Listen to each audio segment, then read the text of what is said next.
नमस्कार, जी राजस्थान आप देख रहे हैं। आपके साथ मैं हूं चारुल शर्मा। जयपुर से खबर है, राजस्थान में यूसीसी लागू करने की तैयारियां तेज हो गई हैं। जयपुर में 10 और 11 जुलाई को यूसीसी पर जन सुनवाई, आमजन दे सकेंगे ऑनलाइन और लिखित सुझाव।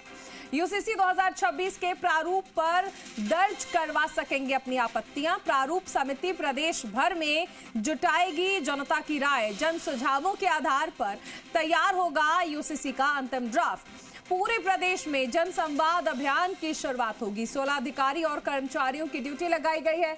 उत्तराखंड के बाद यूसीसी की दिशा में आगे बढ़ रहा है राजस्थान।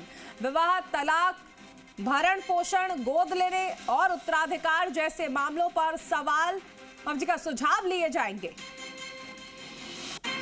यूसीसी की राह पर आगे बढ़ रहा है राजस्थान।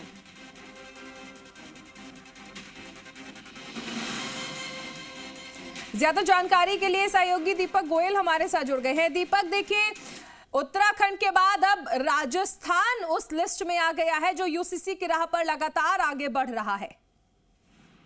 देखिए, उत्तराखंड साल 2025 में यूसीसी लागू करने वाला देश का पहला राज्य बना। वहीं गोवा में पुर्तगाली सिविल कोड के कारण लंबे समय से लगभग समान नागरिक संहिता जैसी व्यवस्था लागू है और राजस्थान अब इस दिशा में आगे बढ़ रहा है। राजस्थान में समान नागरिक संहिता यानी कि यूनिफॉर्म सिविल कोड यूसीसी लागू करने की जो प्रक्रिया अब निर्णायक चरण पर पहुंच गई है।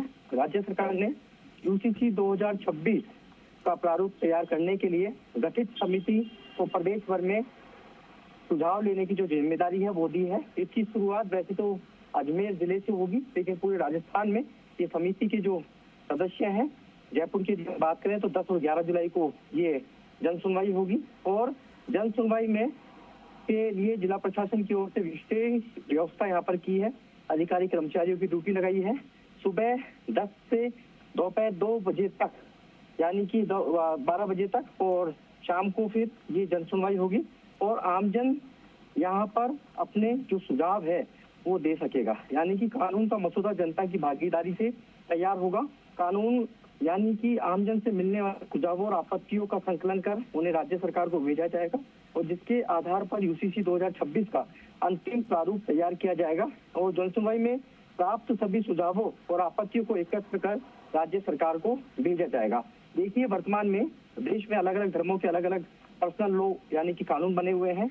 हिंदू हो, सिख हो, जैन हो और बौद्ध समुदाय के हिंदू कह सकते हैं पर हिंदू कानून लागू होते हैं, जबकि मुस्लिम, क्रिश्चियन या पारसी समुदाय के लिए अलग व्यक्तिगत कानून है। यूसीसी लागू होने पर विवाह, डिवोर्स या तलाक, भरण पोषण, गोद लेने, उत्तराधिकार और संपत्ति के बंटवारे जैसे नागरिक मामलों में सभी नागरिकों का समान कानून है वो लागू होगा। इसका मकसद धार्मिक जो स्वतंत्रता को प्रभावित करना नहीं बल्कि नागरिक अधिकारों में समानता सुनिश्चित करना बताया गया है। और ये कह सकते हैं यूसीसी को लेकर लंबे समय से जो बहस जारी है, इसमें समर्थकों का मानना है कि इससे सभी नागरिकों को समान अधिकार मिलेंगे, महिलाओं को अधिक कानूनी सुरक्षा मिलेगी, व्यवस्था सरल होगी। वहीं जो विरोध करने वाले हैं उनका तर्क है कि इसका देखिए, सबसे अहम चीज है दीपक, इसमें आपत्तियां दर्ज कराने के लिए भी कहा गया है कि यदि कोई आपत्ति है तो उसे भी दर्ज कराया जा सकता है। आप बने रहिए दीपक, आगे भी आपसे जानकारी ली जाएगी।